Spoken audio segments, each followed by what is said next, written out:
Welcome to Mastering Personal Dynamics using D.I.S.C Insights. In this video, we'll guide you step by step through completing a D.I.S.C survey. We will also explain how to interpret the adapted and natural style graphs and help you identify your D.I.S.C style, whether you're new to D.I.S.C or looking to deepen your understanding. This is the ultimate starting point for mastering personal dynamics. Let's jump right in. Understanding ourselves is the cornerstone of fostering authentic bonds with those around us. The tool presented to you in this program was created to enable individuals to triumph and attain greater success in their personal and professional lives. Across history, those who have achieved remarkable feats share a common trait.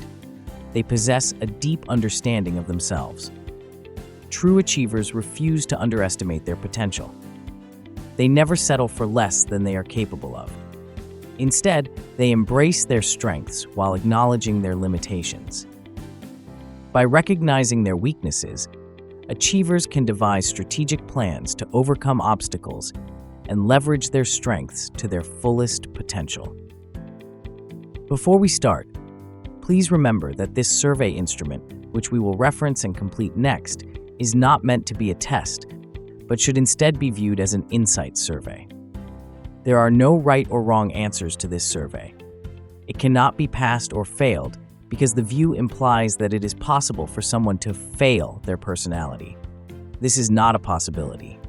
Instead, it reveals insights into the 4 dimensions of normal behavior.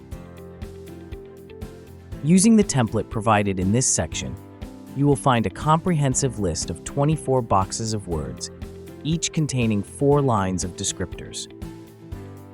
For each box, carefully read through the lines of words and select the one that best describes you in the workplace. Mark the box in the most M column of that line. Similarly, choose the line of words that least describes you in the workplace and mark the box in that line's least L column. Repeat this process for all 24 boxes. While responding to the questions, focus solely on the descriptions that apply to your behavior in a work setting. It is crucial to be ruthlessly honest with yourself throughout the assessment. Trust your instincts and avoid overanalyzing each response. Remember to select only one most M and one least L descriptor in each of the 24 numbered boxes. Aim to complete the instrument within 10 minutes and ensure it is done in one uninterrupted sitting for accurate results. Here is an example of how to complete the survey. Fantastic! You're one step closer to uncovering your personal insights profile. You can take a look at the template provided in this section for ease of reference. Then, after completing your survey, the next step is to tally up the individual factors to determine your profile. Here's what you need to do. Step 1. Count the number of D responses in the 2 columns labeled M most for each factor, D, I, S, and C. Record these totals in row 1 of the tally box under their respective letters. Each total should add up to 24. Step 2. Similarly, count the number of D responses in the 2 columns labeled L least for each factor, D, I, S, and C. Record these totals in row 2 of the tally box under their respective letters. Again, each total should add up to 24. Step 3. Plot the numbers from row 1 onto graph 1. Place the counts for D on the D line, I on the I line, S on the S line, and C on the C line. Step 4. Plot the numbers from row 2 onto graph 2 in the same manner. Connect the plotted points on both graphs according to the example provided. The 100-point scale on the outer edge of each graph offers a quick reference for the intensity of each factor. To reveal your personal profiles, follow these steps. Circle the highest plotting point on graph 1. This represents your adapted behavior. Circle the highest plotting point on graph 2. This represents your natural behavior. Interpreting the various graphs. Graph 1, the environmental response, or the adapted behavior. When we respond to different environments, our behavior tends to adapt accordingly. Graph 1, generated from your most responses, shows how you behave in your primary environment of focus. This is essentially the behavior you project to others, akin to wearing a mask. Recognizing that this projected behavior may not always align with your natural tendencies is important. Graph 1 is highly changeable because it reflects your ability to adapt to various situations and demands. Success often hinges on your aptitude to read a given environment and adjust your behavior accordingly. This focus graph can vary between different settings, such as work and home, or even within different roles or situations. For instance, the behaviors expected in meetings might differ based on your role, potentially deviating from your natural style. So, understanding and being flexible in how you adapt to different environments can significantly impact your effectiveness and success. Graph 2, the basic style, natural behavior. Graph 2, generated from your least responses, reflects your basic style or natural behavior. When you choose adjectives that are least like you, the system shifts your plot point on that factor downward, helping you identify your natural tendencies.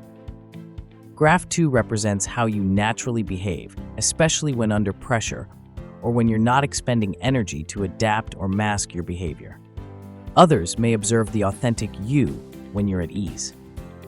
Unlike Graph 1, which is highly changeable, Graph 2 tends to remain relatively stable over time. However, significant emotional events can still influence it.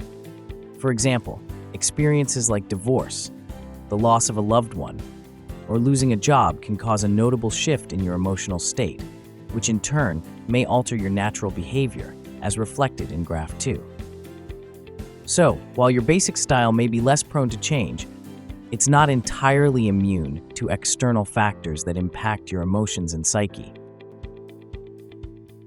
Now that you have completed your profile, note the following specific dominant style, meaning either the D, I, S, or a C on both graphs. Do not pay too much attention to the significance of these styles just yet.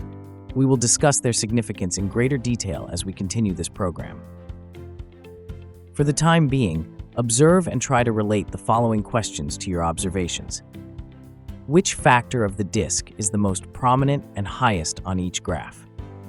Which factor of D.I.S.C scored the lowest on each graph? How closely are each of the 4 factors related to the other?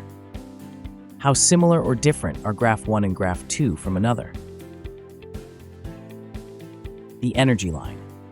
In the D.I.S.C model, the energy line serves as the foundation for determining intensity levels across the 4 personality factors: dominance, D, influence, I, steadiness, S, and conscientiousness, C. Imagine the energy line as the central axis on a graph, serving as the baseline from which we assess an individual's personality traits. Now, when we label someone as a dominant D or dominant I, we're essentially pinpointing where their dominant traits fall in relation to this line. Let's take the example of a dominant D individual. Their dominance factor, represented by the letter D, is plotted significantly higher above the energy line than the other factors. When we describe someone as a dominant D, dominant I, dominant S, or dominant C, we're referring to the position of their plotting points relative to the energy line on the graphs. For instance, a dominant D means that the D plotting point is positioned furthest above the energy line, indicating a strong inclination towards dominance traits.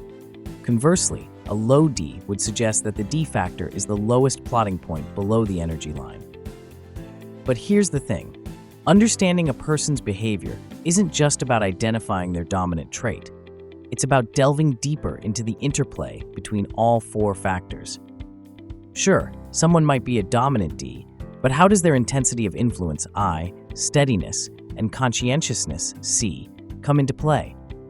Are these factors also elevated, or do they fall below the energy line? This holistic view allows us to grasp the complexity of human behavior and how different traits interact to shape an individual's personality. When interpreting D.I.S.C graphs, examining the disparity between graphs 1 and 2 is crucial. In the D.I.S.C model, Graph 1 and Graph 2 provide valuable insights into an individual's behavioral tendencies and emotional state. Graph 1 represents their adapted behavior, while Graph 2 illustrates their natural behavior in a particular environment, such as the workplace. Now, when there's a significant difference between these two graphs, it's a red flag. It suggests that the individual may be experiencing challenges that are impacting their behavior and emotional well-being. This misalignment could stem from various factors, including stressors in their personal or professional life, mental health issues, or dissatisfaction with their job. The magnitude of the movement between Graph 1 and Graph 2 is crucial. A larger disparity indicates a more pronounced correlation between the individual's circumstances and their behavioral response. Therefore, as interpreters of these graphs, we must pay close attention to any substantial shifts and consider them potential indicators of underlying issues that may require further attention and support. When there's a significant difference between Graph 1 and Graph 2, it's cause for concern. This change may indicate underlying issues or adjustments in response to life events. Engaging in open discussions can help uncover the reasons behind these behavioral shifts. Note, it's common for unemployed individuals to raise their C factor in Graph 1, reflecting their adherence to societal norms and the requirements of job search activities such as calling, writing, and interviewing. In certain circumstances, individuals may adjust their behavioral factors in response to past experiences, such as relationship breakups or job losses. For example, if someone has been hurt in a relationship or laid off from work, they might lower their I factor to protect themselves from further emotional harm. This adjustment may lead them to prioritize security needs by adhering more closely to procedures and avoiding risks. Factor movement in D.I.S.C graphs, from Graph 2, least, to Graph 1, most, provides insights into behavioral changes. If the D factor goes up, individuals become more assertive and challenge-minded. If the D factor goes down, they become less assertive. An increase in the I factor results in individuals becoming more outgoing and people-oriented, while a decrease makes them less trusting and guarded in sharing. A rise in the S factor slows down their pace, whereas a decrease increases their activity level and pace. When the C factor increases, individuals respond more to procedures, lower their risk-taking behavior, or prioritize security. Conversely, a decrease in the C factor leads to increased independence and individuality. Although the D.I.S.C is designed to measure normal behavior, 3 graphs can occur which indicate abnormal behavior. While the D.I.S.C assessment is primarily designed to measure normal behavior, it's essential to recognize when unusual patterns emerge in the graphs. These anomalies can indicate abnormal behavior or other underlying factors affecting the assessment results.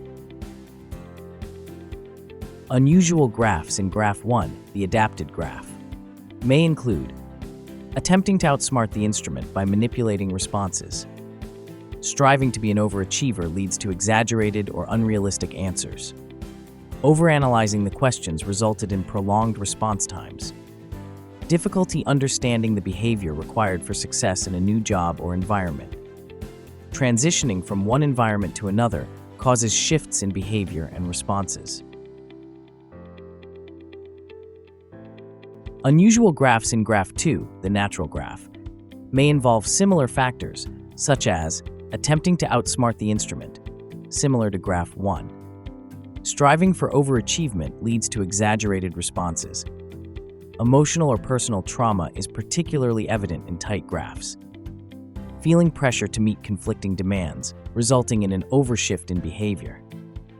When observing such unusual patterns, it's crucial to first ensure that the assessment was correctly scored.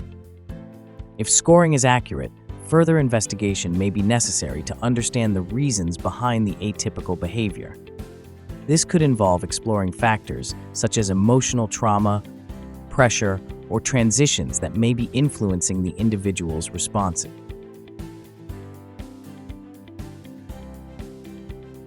Thanks for watching. If you're excited to dive deeper into your DISC personality profile, be sure to like this video and subscribe for more insights into personal development and team dynamics. Share your DISC style in the comments or let us know your biggest discovery from completing the survey. Remember, self-awareness is the first step to success. See you in the next video.